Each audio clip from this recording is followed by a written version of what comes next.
Le vieux loup de mer Pictave et le bijoutier régatier. Quand il y a 2 ans, Christophe Souchot et François Lassor se croisent sur un ponton, ces deux-là n'ont pas besoin de longtemps palabrer pour commencer à écrire leur histoire.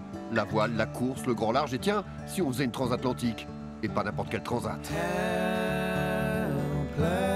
La Québec-Saint-Malo, la plus ancienne course sans escale en équipage à être disputée d'ouest en est. 5365 km avec en mise en bouche la remontée du Saint-Laurent.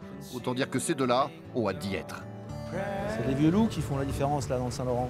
Le Saint-Laurent, ça fait quand même 800 nautiques de long, hein. Donc c'est quasiment un quart de la course. Et ceux qui sortent devant au Saint-Laurent, ils sont devant à Saint-Malo, quoi.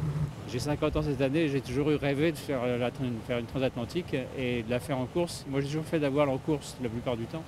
Et c'était un vieux rêve, voilà. Donc j'ai rencontré Christophe lors de sa transat sur son Rhum.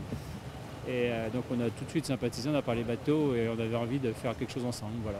Sur les 28 bateaux inscrits, comme souvent, les classes 40 fourbit le gros de la flottille. Alors certes, celui de notre binôme n'est pas de dernière génération, mais il a une histoire et déjà pas mal de transats à son actif. Il a été construit en 2006 et il a fait ses 2 premières courses avec Florence Artaud.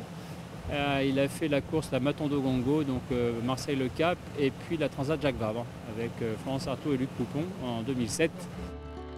Cette nuit, l'équipage du Team Herbelin quitte donc La Rochelle pour rallier la belle province. On ne les reverra sur nos côtes qu'à la fin juillet dans la cité corsaire. Et allez savoir, avec un tel sponsor, Christophe, François et leur équipage pourraient bien être à l'heure sur la ligne d'arrivée à Saint-Malo.